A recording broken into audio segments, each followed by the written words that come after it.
out there, she would be. Shortly before the show, Clark released this statement through the Fever's social media account saying that she's so excited for Indiana to host WNBA All-Star this weekend, and that she says she knows that this is going to be the best All-Star yet. But she does go on to say how incredibly sad and, quote, disappointed she will not be able to participate, adding, quote, "I have to rest my body. I'll still be at Gainbridge Fieldhouse for all of the action. I'm looking forward to helping Sandy coach our team." Adam Silver just witnessed the WNBA's biggest moneymaker, Caitlin Clark, announce she's sitting out the All-Star game due to another injury, and the timing couldn't be worse, with collective bargaining agreement CBA negotiations collapsing and talk of a lockout growing louder. Clark's absence from the league's premier showcase weekend has NBA leadership increasingly nervous, and who can blame them when your most valuable player is sidelined right in the middle of one of the most pivotal moments in league history?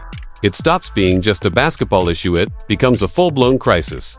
The real question now, should Adam Silver intervene in how the WNBA is managing its biggest star? And is it finally time for him to replace Commissioner Cathy Engelbert? We begin today with unfortunate news out of the WNBA.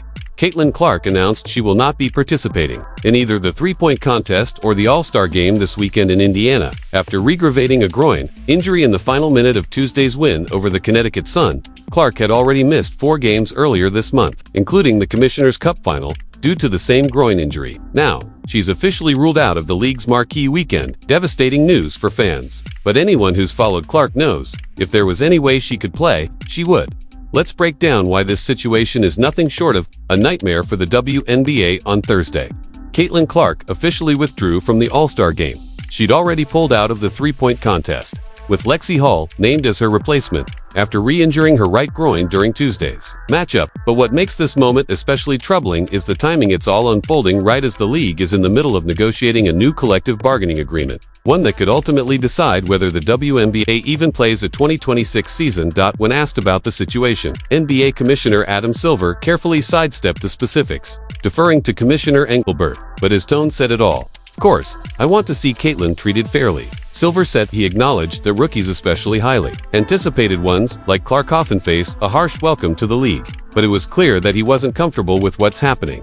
When Silver sees Clark missing the league's most important event due to what many view as mismanaged injury care, it raises red flags. And since the NBA financially underwrites the WNBA, this isn't just Cathy Engelbert's headache, it's Adam Silver's problem now, too. This groin injury couldn't have come at a more damaging time. Just days ago, Clark played through another game full of physical contact. It's gotten to the point where fans are openly questioning if referees and the league are even trying to protect her at all. From J.C. Sheldon's questionable knee contact to repeated groin blows, it's starting to feel intentional. And if that sounds extreme, just listen to how former athletes, analysts, and even players' families are reacting.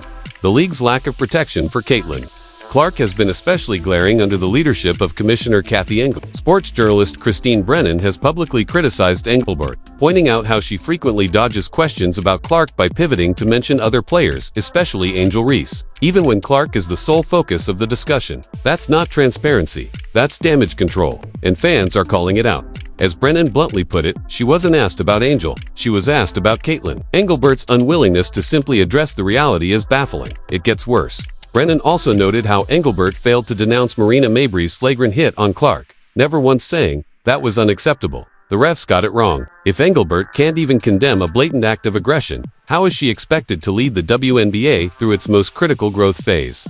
Her silence speaks volumes, and not in a good way.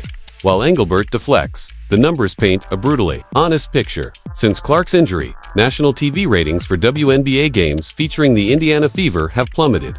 Before the injury, games averaged more than 1.8 million viewers.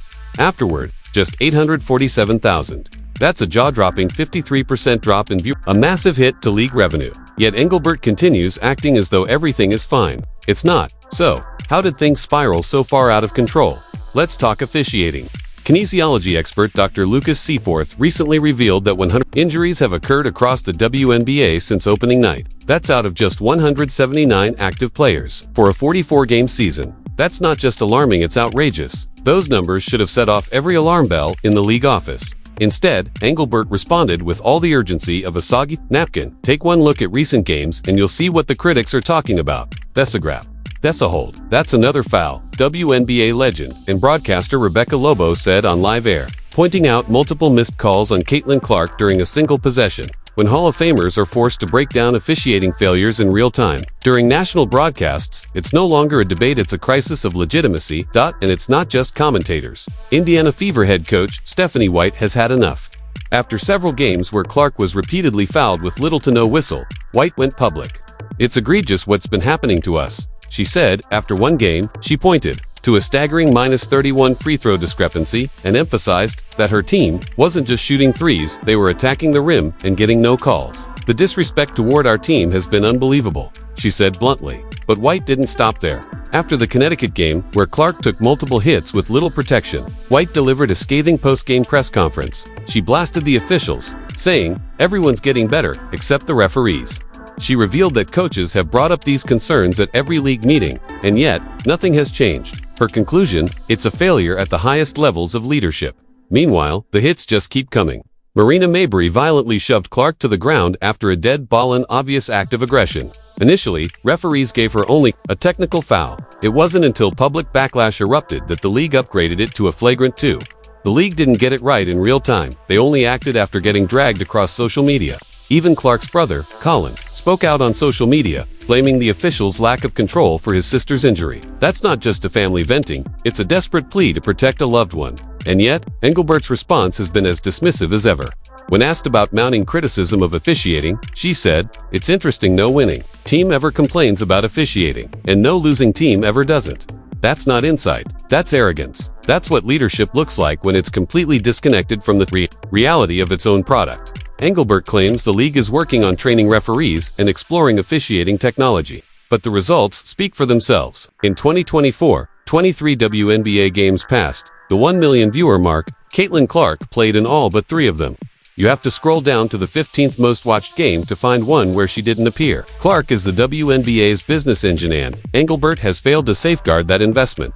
The financial impact is enormous. ESPN's WNBA ratings jumped 170%.